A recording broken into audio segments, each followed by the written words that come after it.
Subsidizing the insurance companies is not the answer because it just drives the cost up even further. We're working to root those policies out and implement our own, but as you know, it takes a little time. You don't just flip a switch right after the election and everything transfers over. Bidenomics was a disaster for the country. They spent far too much, and that's the reason the inflation is up, the cost of living is up so high because of the policies of the previous administration.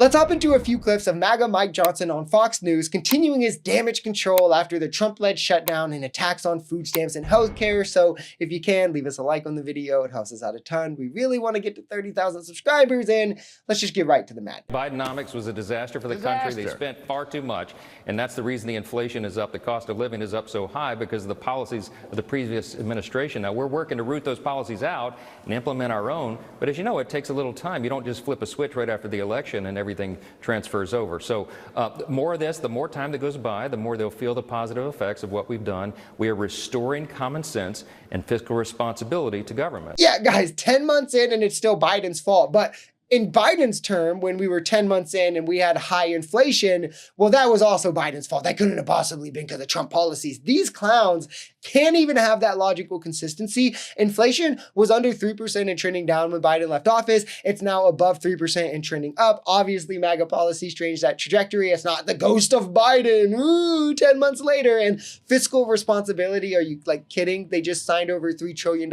into debt into law for rich guy tax cuts. Trump in his first term signed more into debt than any president, one-term president in history, right? Republicans historically have added more to the debt and deficit and less to the GDP than Democrats. The idea that they've ever been fiscally responsible is a lie told to cut programs that benefit middle-class Americans and the poor. Subsidizing the insurance companies is not the answer because it just drives the cost up even further. So we need to look at the root causes.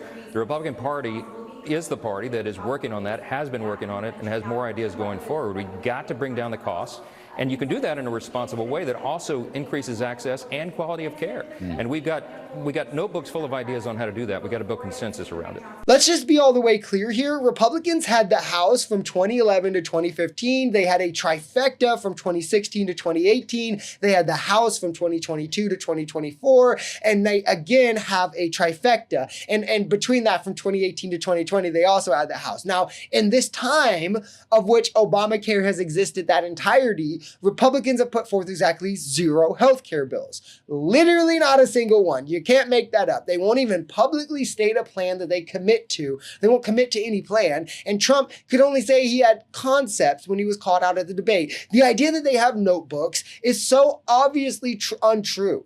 They clearly have nothing, so much so that it's actually kind of funny that he said that. But like, I'm sure that they do, and it's just super secret for some reason and will be reviewed at the right moment. Now, this last clip of Mike Johnson is on Newsmax, not Fox, but sue me. Well, is the Republican idea or solution going to go into effect at midnight on December 31st? Because people are going to get sticker shock on this insurance. I mean, this is really sort of an urgent matter for a lot of people.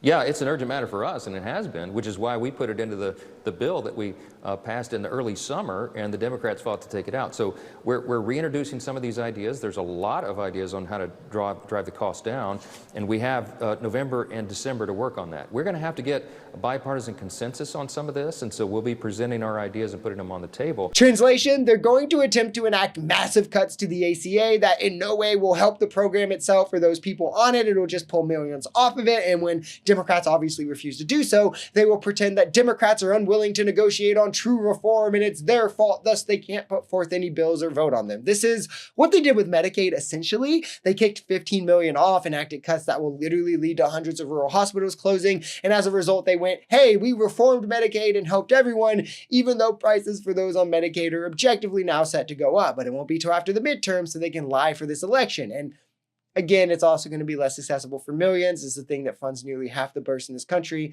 Very great for the pro-life party to do. But what they're going to do is stonewall until these costs do go up while focusing on the wealthy instead, because that's their only priority. And it's not what the working class never has been. And they want this to go bad. So then down the line, they can point to those and then further help the wealthy. It's just another reason that we should vote Democrats in the majority in the midterms in 2026. So we can, well, one, start getting true oversight, but two, legislative process that actually helps everyday Americans and the issues that we actually face.